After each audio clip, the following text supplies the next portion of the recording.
Hingga hari ke-17 pendaftaran CPNS 2021 dan pegawai pemerintah dengan perjanjian kerja PPPK masih bermasalah.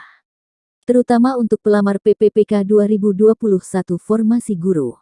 Ada banyak guru honorer tidak bisa mendaftar karena ada formasi hilang dan dikunci.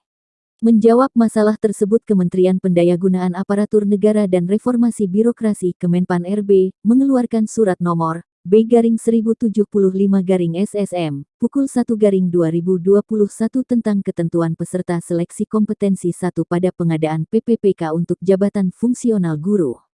Surat yang ditandatangani Sekretaris Kemenpan RB Dwi Wahyu Atmaji pada tanggal 16 Juli tahun 2021 ditujukan kepada seluruh pejabat pembina kepegawaian PPK di daerah. Dalam suratnya, Atmaji menegaskan, pengadaan PPPK guru khususnya honorer K2 dan guru non-ASN yang terdaftar di Dapodik mengikuti aturan Permenpan RB nomor 28 tahun 2021. Untuk mengikuti seleksi kompetensi 1 dan memperhatikan banyaknya pertanyaan terkait kesempatan bagi pelamar untuk mendaftar di sekolah lain yang masih tersedia kebutuhannya jika kebutuhan formasi PPPK tidak tersedia di sekolah tempat pelamar mengajar telah diadakan rapat Panselnas tanggal 13 Juli tahun 2021 guna membahas pertanyaan-pertanyaan tersebut, beber Atmaji dalam suratnya. Dia menyebutkan Panselnas sepakat dalam tes kompetensi 1 mengikuti ketentuan dalam Permenpan RB nomor 28 tahun 2021 sebagai berikut. 1. Pelamar untuk seleksi kompetensi 1 hanya diikuti pelamar dengan kriteria honorer K2 dan guru non-ASN yang terdaftar di Dapodik. 2. Dalam hal kebutuhan PPPK tersedia di sekolah tempat pelamar mengajar saat ini, pelamar sebagaimana angka 1 wajib mendaftar di sekolah tersebut selama sertifikat pendidik dan/atau kualifikasi pendidikan sesuai. 3.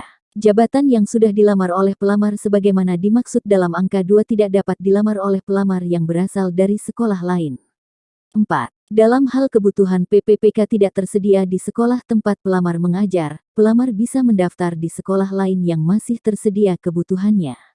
5. Dalam hal kebutuhan PPPK sebagaimana dimaksud pada angka 2 tersedia lebih dari 1 dan terdapat sisa kebutuhan yang sudah tidak dapat didaftar dari pelamar yang berasal dari sekolah tersebut, pelamar dari sekolah lain sebagaimana dimaksud pada angka 4 dapat mendaftar pada kebutuhan PPPK tersebut selama sertifikat pendidik dan/atau kualifikasi pendidikan sesuai. 6. Pelamar sebagaimana dimaksud pada angka 5 selanjutnya dibagi menjadi 2 kelompok sebagai berikut. A. Kelompok pertama yang berisi pelamar yang mengajar di sekolah tersebut. B. Kelompok kedua yang berisi pelamar yang berasal dari sekolah lain. 7. Pelamar sebagaimana dimaksud pada angka 6 selanjutnya berkompetisi pada kelompoknya masing-masing. 8. Pelamar pada kelompok kedua berkompetisi untuk mengisi kebutuhan PPPK sebanyak sisa kebutuhan sebagaimana dimaksud pada angka 5. 9. Ketentuan mengenai pengolahan nilai dan penentuan kelulusan akhir pada masing-masing kelompok merujuk pada pasal 30 Permenpan RB nomor 28 tahun 2021. 10. Dalam hal kebutuhan PPPK dari kelompok pertama belum terpenuhi karena nilai yang diperoleh pelamar tidak memenuhi nilai ambang batas, maka pelamar dari kelompok kedua tidak dapat mengisi kekosongan tersebut. 11. Informasi mengenai sisa kebutuhan PPPK sebagaimana dimaksud pada angka 5 disediakan oleh Panitia Penyelenggara Seleksi Kemendikbudristek.